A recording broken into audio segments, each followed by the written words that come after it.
Quando ocorre um desastre natural, o Ministério Público atua principalmente em 4 áreas: consumidor, moralidade, meio ambiente e direitos humanos. Nos últimos 7 anos, em vários estados, o Ministério Público ingressou com diversas ações contra pessoas e empresas por práticas ilegais durante e após as catástrofes. Em 2008, nas enchentes do Vale do Itajaí, em Santa Catarina, houve aumento abusivo de preços dos produtos básicos, desvio de materiais destinados à reconstrução da cidade, crimes contra o meio ambiente e abrigos em condições precárias. Em 2012, nos deslizamentos de terra na região serrana do Rio de Janeiro, foram constatados desvios de recursos públicos destinados às vítimas. Em Alagoas, nas enchentes de 2010, houve irregularidades na reconstrução das casas e escolas, além da falsificação de notas fiscais para desvio de recursos. Nas enchentes de Porto Velho, no ano passado, o saque do FGTS destinado aos atingidos também foi alvo de irregularidades. Vamos ver agora como o Ministério Público atua em cada uma das áreas envolvidas. A atuação do membro do Ministério Público que atua no meio ambiente, ela é mais de prevenção, de proteção. Porque nós temos também depois o consumidor, a moralidade, a cidadania, que vão ter outros enfoques. Mas a atuação principal é de conscientizar, de educar e de prevenir desastres naturais. E como se dá essa prevenção? Qual é o poder, a competência que o promotor tem nessa área de prevenir? Principalmente, o promotor de cada comarca de exigir do seu município, da estrutura municipal, a criação da Defesa Civil, a criação de um SISMUNA, que é o Sistema Municipal de Meio Ambiente, para licenciamentos ambientais, fiscalização mais eficiente, para exercer o poder de polícia. E principalmente hoje, em razão da lei da Minha Casa Minha Vida e do novo Código Florestal,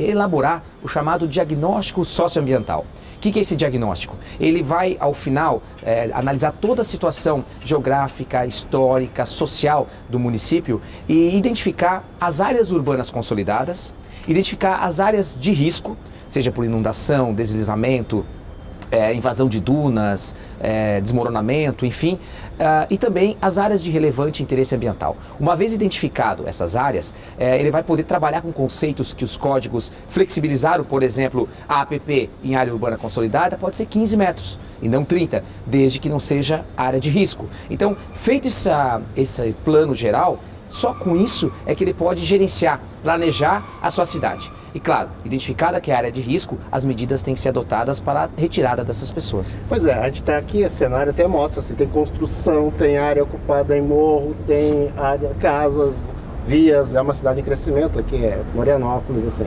Tem situações que o promotor encontra já consolidadas, uma urbanização já, outras estão em desenvolvimento. Mesmo nessas áreas, ele tem como interferir? Bem, são 2 pontos distintos.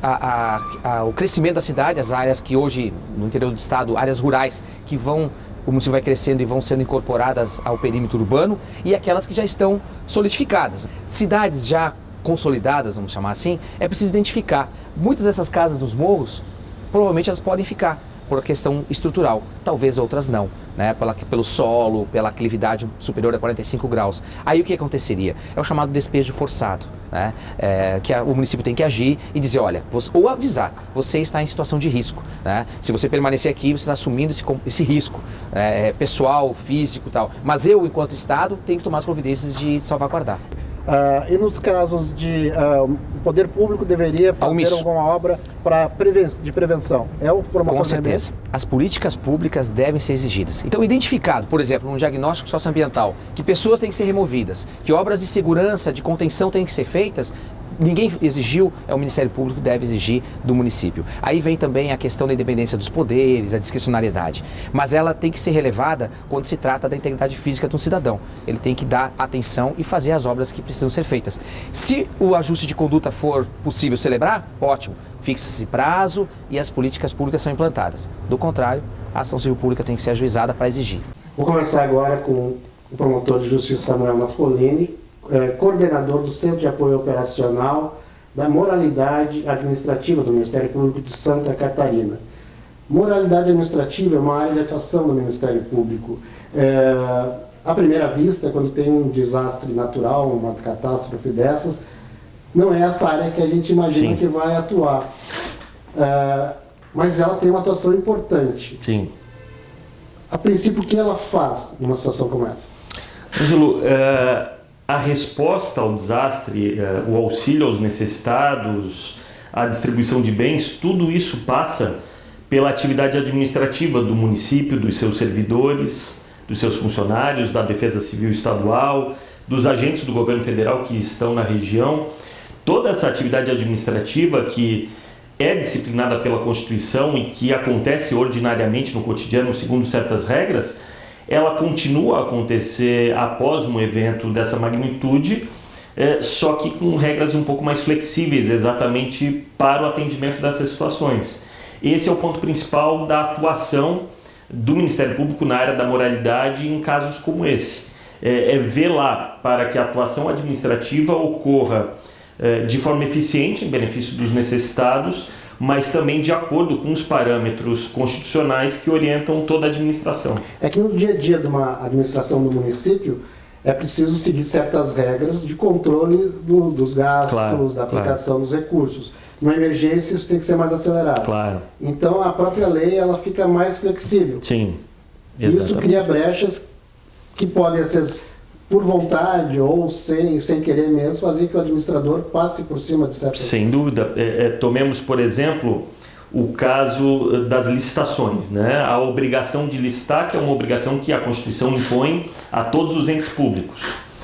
Em uma situação de calamidade pública, de emergência, um dos principais efeitos do reconhecimento dessa situação é a possibilidade do administrador realizar contratos mediante dispensa de licitação. Ele não precisa mais obedecer aqueles trâmites licitatórios, do procedimento licitatório, exatamente porque há uma necessidade urgente que precisa ser suprida e há um imperativo de velocidade nessa contratação, digamos assim.